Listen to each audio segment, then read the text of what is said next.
अस्सलामु अलैकुम। क्या आपने कभी सोचा है कि जब हमारे पास फ़ोन का कोई भी सिस्टम नहीं था, उस वक़्त हम एक-दूसरे से राब्ता कैसे करते थे? बहुत पहले की बात है, बहुत पुराने ज़मानों में जब हमारे पास फ़ोन नहीं थी, तो अगर दुनिया के किसी भी कोने में किसी इंसान की मौत हो जाती थी, अगर वो अपने रिश्तेदार तक इस मौत की इत्तला को पहुँचाना चाहता था, तो वो ख़त का इस्तेमाल करता था और जब तक ख़त पहुँचता था, तब तक दूसरे इंसान को दफ़ना भी दिया जाता था जिसकी मौत हुई है और उस ख़त को पहुँचने में कहीं अरसे गुज़र जाते थे। लेकिन आज ऐसा सिस्टम नहीं है। आज हम टेक्नोलॉजी के दौर में जी रहे हैं और आज हमारे पास एक फ़ोन होती है, उसमें हम किसी भी आदमी का आइडेंटिटी नंबर यानी कि फ़ोन नंबर जो होता है उसको लेते हैं, उसको डायल करते हैं और उसकी आवाज़ हम सुन सकते हैं, हमारी आवाज़ वो सुन सकता है। लेकिन एक ज़माना ऐसा था जब हम तसव्वुर भी नहीं कर सकते थे कि हम घर में बैठे किसी भी इंसान की आवाज़ सुन सकते हैं। तो आज हम देखेंगे कि टेलीफ़ोन सिस्टम काम कैसे करता है। बड़ा ही इंटरेस्टिंग टॉपिक है कि टेलीफ़ोन पे हम जब एक-दूसरे से राब्ता करते हैं, तो हमारी आवाज़ दूसरा कैसे सुन सकता है, दूसरे की आवाज़ हम कैसे सुन सकते हैं और ये कम्युनिकेशन सिस्टम काम कैसे करता है। आज हम इसी के बारे में बात करने जाएँगे और एक ख़ास चीज़ इसमें मैं बताना चाहूँगा कि आपको अगर आपके फ़ोन का आईएमईआई नंबर जो होता है उसको चेक करना है तो आप शॉर्टकट कौन-सी की से चेक कर सकते हैं। एट द एंड सब कुछ आपको पता चल जाएगा, इसलिए गुज़ारिश है कि वीडियो को लास्ट तक देखें। सो फर्स्ट ऑफ ऑल मैंने ये कुछ डायग्राम बना के रखे हुए हैं, कुछ शेप्स बना के रखे हैं, इसी के ज़रिए मैं आपको बआसानी, बिल्कुल आसान तरीके से आपको समझाने की कोशिश करूँगा कि किस तरह से हम एक-दूसरे से फ़ोन पे बात कर सकते हैं और हमारी बात दूसरे तक कैसे पहुँचती है, उसकी बात हम तक कैसे पहुँचती है। तो सबसे पहले एक इंडिविजुअल होता है और इंडिविजुअल के पास एक फ़ोन होती है। फ़ोन सबके पास है, चाहे किसी के पास नोकिया है छोटी वाली, किसी के पास एंड्रॉयड फ़ोन है, मगर फ़ोन सबके पास है। तो मैंने फ़ोन का एक आइकन बनाया है और इसको हम बोलेंगे सिम, जिसका कि फुल फॉर्म होता है सब्सक्राइबर आइडेंटिटी मॉड्यूल, ठीक है? अब फ़ोन का भी एक अपना स्पेशल एड्रेस होता है जिसको हम बोलते हैं international mobile international mobile equipment identity, ठीक है? यानी कि IMEI। जब भी आपकी फ़ोन खो जाती है, तो प्लीज़ पहले ही आपसे पूछती है IMEI नंबर क्या है आपका फ़ोन का? और सिम का भी एक ख़ास नंबर होता है, जिससे सिम को भी ढूँढा जा सकता है, जिसको कि हम बोलते हैं इंटरनेशनल इंटरनेशनल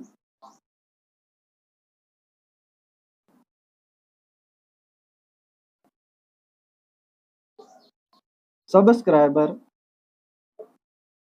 आइडेंटिटी, यानी कि IMSI।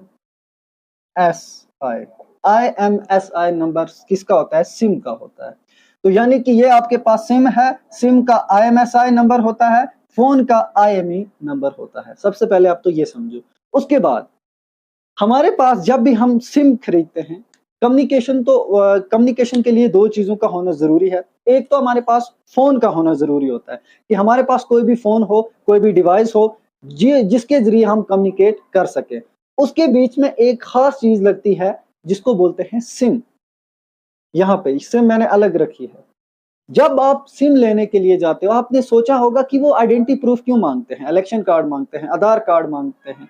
वो सारे का सारा डाटा आपसे लेकर आपके नाम पर एक रजिस्टर्ड सिम करके देते हैं और वो जो डाटा होता है वो यहाँ जाके सेव होता है। इसको बोलते हैं M mobile switching centre, MSC mobile switching centre. इसमें जाके आपका जो वो डाटा होता है यानी कि किसके नाम पे सिम है, ठीक है? और जब आप फ़ोन खरीदते हो इसका भी IMEI नंबर भी यहाँ पे जाके सेव होता है यानी कि मोबाइल स्विचिंग सेंटर, जिसको पुराने ज़माने में एक्सचेंज ऑफिस भी बोलते थे, लेकिन आज टेक्नोलॉजी है तो MSC यानी कि मोबाइल स्विचिंग सेंटर होता है यहाँ पे। अब देखो सबसे पहले जब आप फ़ोन में नंबर डायल करते हो, क्या प्रोसेस होती है, कैसे दूसरे तक राब्ता होता है, वही देखेंगे। सबसे पहले जैसे ही आपने यहाँ पे नंबर डायल किया, मतलब 9858 कुछ भी नंबर डायल कर लिया, सिम होना ज़रूरी है फ़ोन में। उसके बाद यहाँ से आपका ये आवाज़ का जो होता है ये GSM एंटीना है, ये जो मैंने ये टॉवर है, ये जो बनाया हुआ है, ये टॉवर है। टावर में दो तरह के एंटीना होते हैं, इसको बोलते हैं माइक्रोवेव एंटीना, माइक्रोवेव एंटीना।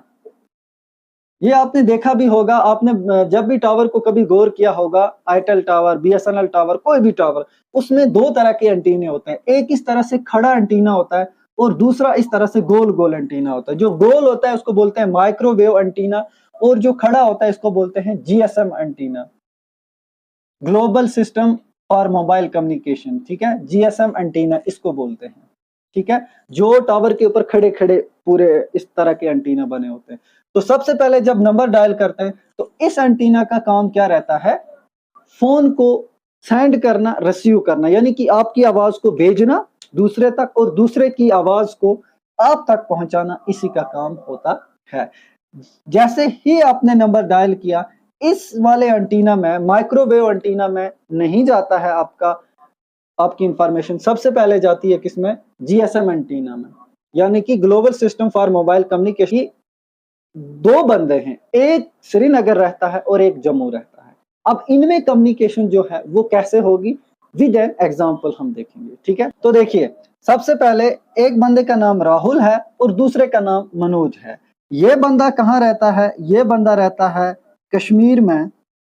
ठीक है, और ये वाला बंदा रहता है जम्मू में। ठीक है, अब कश्मीर से जम्मू फोन होगी, मगर कैसे होगी, एग्जांपल से देखेंगे। सबसे पहले कश्मीर में एक बंदा रहता है, उसका नाम है राहुल। राहुल के हाथ में फोन है और फोन में सिम कार्ड है। जैसे ही ये फोन लगाता है तो फोन का सिग्नल पहले जाता है जीएसएम एंटीना में जाता है। बात को समझना, कश्मीर में कोई बंदा है, नाम राहुल है, उसके पास फोन है, फोन में सिम कार्ड का होना जरूरी होता है।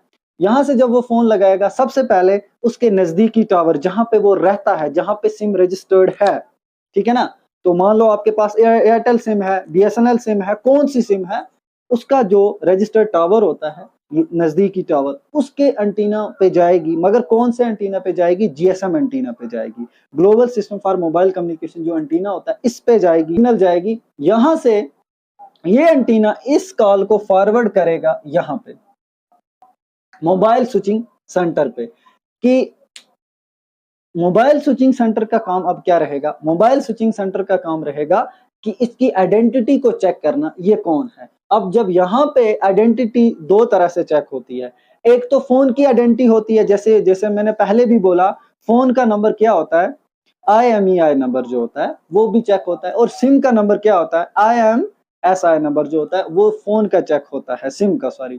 ठीक है, उसके बाद यहाँ पे चेक होने के बाद ये यहाँ से आगे दूसरे मोबाइल स्विचिंग सेंटर जम्मू वाले को भेजती है। ये कश्मीर का मोबाइल स्विचिंग सेंटर है, ये जम्मू वाले का है। तो जाहिर सी बात है, मनोज जो है जम्मू का, इसने जब सिम निकाली थी तो जम्मू के स्विचिंग सेंटर में, मोबाइल स्विचिंग सेंटर में इसकी भी इंफॉर्मेशन है, इसके पास कौन सी फोन यूज कर रहा है और कौन सी इसके पास सिम है, उसका भी पूरा डाटा इस स्विचिंग सेंटर को पता होता है। तो जैसे ही इसने कॉल की, ये जीएसएम एंटीना पे गई, वहां से रेफर हुई मोबाइल स्विचिंग सेंटर पे कश्मीर के, यहाँ पे इन लोगों ने फॉरवर्ड की जम्मू के स्विचिंग सेंटर पे। वहां पूछा कि भाई हमारे कश्मीर का कोई बंदा है जिसका नाम राहुल है और वो किससे बात करना चाहता है, मनोज से बात करना चाहता है। तो क्या आपके पास ऐसा कोई नाम का इंसान है। इस नंबर, ये जो नंबर है, नंबर जो डायल किया होता है सिम का नंबर, तो वो यहाँ पे चेक होता है मोबाइल स्विचिंग सेंटर जम्मू वाले पे। जब यहाँ पे चेक हुआ, वहां पे इंफॉर्मेशन आ रेडी, जाहिर सी बात है, मनोज ने सिम निकाली जो जम्मू का है, तो उसको भी तो अपना कुछ आइडेंटिटी प्रूफ देना होता है, लाइक आधार कार्ड आपका होता है, लाइक आपके पास इलेक्शन कार्ड होता है, तो कुछ ना कुछ तो सिम निकालते वक्त आइडेंटिटी देते हैं। वो सारा स्विचिंग सेंटर पे सेव होते हैं, वो सारा डाटा। तो क्या होता है कि इस तक पहुंच जाती है ये इंफॉर्मेशन, ये स्विचिंग सेंटर बोलता है कि हाँ ये डाटा हमारे पास है। उसके बाद ये रेफर करता है इस जीएसएम एंटीना को, जम्मू का जो ये भी एक टावर है, आप समझो, यहाँ पे जीएसएम एंटीना जो होता है, यहाँ इसको सिग्नल देता है, ये सिग्नल इस तक पहुंचाता है और यहां से सिग्नल सीधा मनोज के फोन तक पहुंचाता है। बात को समझना कि जितने भी इंफॉर्मेशन है वो सिर्फ यहां से जाती है वायरलेस तार के बिना, बाकी यहां से सारा ये सारा मतलब इस टावर से लेके इस स्विचिंग सेंटर तक, इस स्विचिंग सेंटर से लेके इस स्विचिंग सेंटर तक, यहाँ से लेके इस टावर तक जितना भी है ये वायर पे होती है। यानी कि ऑप्टिकल फाइबर्स जो बिछाई जाती है ना, आप रोजमर्रा में देखते हो, उन ऑप्टिकल फाइबर्स के जरिए ही आपकी आवाज को पहुंचाया जाता है, आपकी बातों को पहुंचाया जाता है एक जगह से दूसरे जगह तक। फिर यहाँ पे जो टावर होता है, इस टावर से लेकर मनोज के फोन तक जो रहेगी ये वायरलेस रहेगी, बिना तार। यानी कि हम निकालते हैं और फोन पे जैसे ही नंबर डायल करते हैं ना, तो हमारे नजदीकी टावर तक हमारा सिग्नल पहुंचता है, जीएसएम एंटीना तक, वहां तक विदाउट वायर के पहुंचता है। लेकिन वहां से आगे जितना भी होता है ना, इस टावर से इस स्विचिंग सेंटर तक भी वायर बिछाई होती है, जिसको हम ऑप्टिकल फाइबर बोलते हैं, और यहां से लेके इस स्विचिंग सेंटर तक भी ऑप्टिकल फाइबर बिछाई जाती है। ठीक है ना। तो इस तरह से होल कम्युनिकेशन होता है। देखो कितने अच्छे से हो रहा है। राहुल फोन करता है, उसका पहली सिग्नल जीएसएम एंटीना नजदीकी टावर पे जाता है। जीएसएम एंटीना क्या काम करता है, स्विचिंग सेंटर पे सिग्नल भेजता है कि भाई कोई कॉल कर रहा है, तो ये वेरीफाई करते हैं कि हाँ ये सही बंदा है, इसने आइडेंटिटी प्रूफ दिया हुआ है, इलेक्शन कार्ड, किस नंबर से सिम निकाली है, किस नाम से, सारा पता चल जाता है। ये इस स्विचिंग सेंटर वाले को करता है, दूसरे को जहां पे कॉल हो रही है वो लोग उसका चेक करते हैं बायोडाटा, मनोज यानी जम्मू में जो रह रहा है उसका बायोडाटा चेक करते हैं। अगर हुआ डायरेक्ट तो सीधा हम जीएसएम एंटीना, वहां के एंटीना को, यानी कि उस टावर जहां पे मनोज रहता है उसकी सिम कौन सी है, उसके टावर तक, टावर के एंटीना जीएसएम तक इंफॉर्मेशन पहुंचाई जाती है। फिर टावर से आगे फोन तक विदाउट वायर की इंफॉर्मेशन पहुंचाई जाती है। इस तरह से आप एक दूसरे से बात करते हैं। लेकिन अब एक सवाल सबके मन में आता होगा वीडियो को देखते हुए कि अगर बंदा कश्मीर में रह रहा है तो, लेकिन अगर ये कश्मीर का बंदा दूसरी जगह चला जाता है, यानी कि लद्दाख चला जाता है, तो किस तरह जम्मू वाला बंदा कॉल कर रहा है, कश्मीर वाला बंदा यहाँ पे नहीं है, वो लद्दाख में है, तो आपस में कम्युनिकेशन कैसे होगी। उस वक्त माइक्रोवेव एंटीना जो होता है ये, इसका इस्तेमाल होता है। माइक्रोवेव एंटीना क्या करता है कि इसका अपना जो नजदीकी मतलब टावर होता है उस पे जाता है, उसके एंटीना को चेक करता है कि ये बंदा कहाँ है। जब पता चलता है कि यहाँ रहने वाला राहुल बंदा प्रेजेंटली यहाँ नहीं है, लद्दाख में है, तो ये टावर के, ये जो एंटीना होता है टावर का गोल वाला एंटीना, इसके जरिए, माइक्रोवेव एंटीना के जरिए लद्दाख का टावर जहाँ पे उसकी प्रेजेंट लोकेशन है, उस टावर के साथ, उस एंटीना के साथ इस चीज को जोड़ दिया जाता है। तो ये उस वक्त जरूरत पड़ता है, माइक्रोवेव एंटीना उस वक्त जरूरत पड़ता है जब बंदा अपनी प्रेजेंट लोकेशन में नहीं होता है, दूसरी लोकेशन में होता है। उस वक्त अगर इनको एक दूसरे की लोकेशन ढूंढनी पड़ती है ना, तो माइक्रोवेव एंटीना ही दूसरे टावर के उसी माइक्रोवेव एंटीना से राब्ता कायम करेगा, ना कि जीएसएम एंटीना से। सिंपली जीएसएम एंटीना का काम होता है इतना ही, कॉल को रिसीव करना और कॉल को भेजना। आई थिंक आपको समझ आ गई होगी। अगर आपका IMEI नंबर जो होता है फोन का, अगर आपको चेक करना है, सिंपली किस तरह से चेक करते हैं। सारे लोग, मुझे लगता है वीडियो देखने वाले इस टाइम फोन को निकाल रहे होंगे। सबसे पहले आप डायल कीजिए स्टार, फोन के कीबोर्ड से स्टार, उसके बाद #06 और उसके बाद फिर से हैश। अगर आपके पास 2 सिम हैं तो दोनों के EMI नंबर डिस्प्ले पे शो हो जाएंगे। अगर 2 सिम नहीं है, 1 सिम है, फिर भी आपका एक ही EMI नंबर डिस्प्ले पे शो होगा। तो क्या है, स्टार #06#। इस तरह से आप अपना EMI नंबर भी देख सकते हैं और फर्दर हमेशा के लिए सेव करके रख सकते हैं। तो आई थिंक आपको ये समझ आ गई होगी कि सारे कम्युनिकेशन किस तरह से होती है। हम घर में बैठे फोन निकालते हैं, नंबर डायल करते हैं, हम सोचते हैं शायद सारा कुछ बहुत ही फास्ट हो रहा है, लेकिन इसके बीच में बहुत कुछ होता है।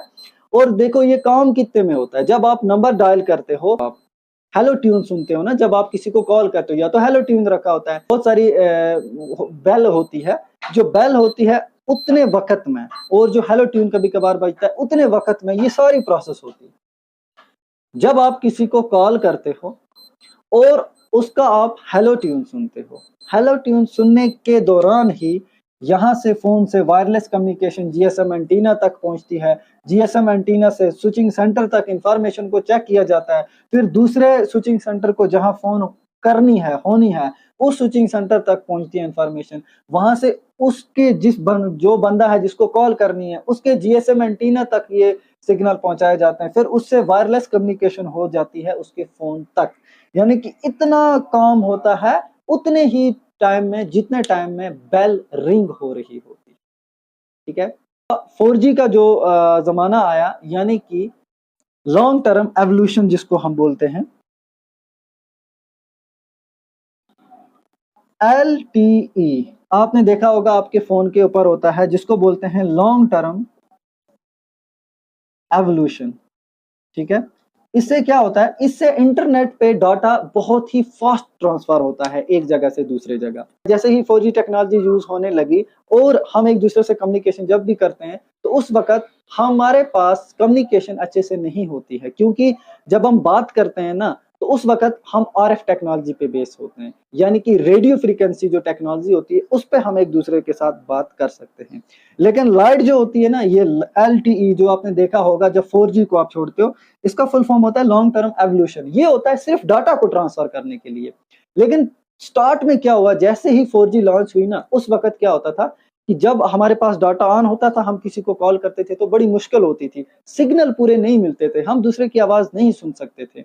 ठीक है ना, तो उसके बाद एडवांसमेंट आई, टेक्नोलॉजी आई, और LTE जो है इसको बढ़ाकर VoLTE कर दिया, यानी कि voice over long term evolution. अब क्या होता है कि उन्होंने सोचा कि चलो LTE जो है 4G टेक्नोलॉजी में, LTE लॉन्ग टर्म एवोल्यूशन, ये सिर्फ डाटा को ट्रांसफर करने के लिए सही था, जरिए ही वॉइस को भी ट्रांसफर कर दिया जाएगा। आज हमारे पास बिल्कुल इजी है, डाटा भी ऑन होता है, 4G LTE ऊपर लिखा हुआ चढ़ा होता है, लेकिन हम फोन भी कर सकते हैं, आवाज भी हमें दूसरे की बिल्कुल क्लियर सुनाई देती है। क्यों? क्योंकि अब उसमें एडवांसमेंट हुई है वॉल्ट, यानी कि voice over long term evolution. ठीक है, इस तरह से RF टेक्नोलॉजी को भी रिप्लेस किया जा रहा है, यानी कि रेडियो फ्रीक्वेंसी टेक्नोलॉजी के जरिए हम एक दूसरे से बातचीत करते थे, लेकिन जो डाटा हम इंटरनेट चला रहे थे वो लॉन्ग टर्म एवोल्यूशन पे हो रहा था। लेकिन अब उसमें भी VO ऐड करके लॉन्ग टर्म एवोल्यूशन कर दिया, और आज हम एक दूसरे से बात बआसानी कर सकते हैं इजीली, और दूसरे की बात भी हम सुन सकते हैं। ठीक है, इलेक्ट्रोमैग्नेटिक वेव्स में कन्वर्ट होके यहाँ से टावर से वायरलेस आपके पास पहुंच जाती हैं, डाटा हो, आपकी आवाज हो, तो हम इस डिवाइस में दूसरे की आवाज बआसानी सुन सकते हैं। सो आई थिंक आपको इतना समझ आ गया होगा। मिलते हैं नेक्स्ट टॉपिक में। टिल देन, अल्लाह हाफिज़।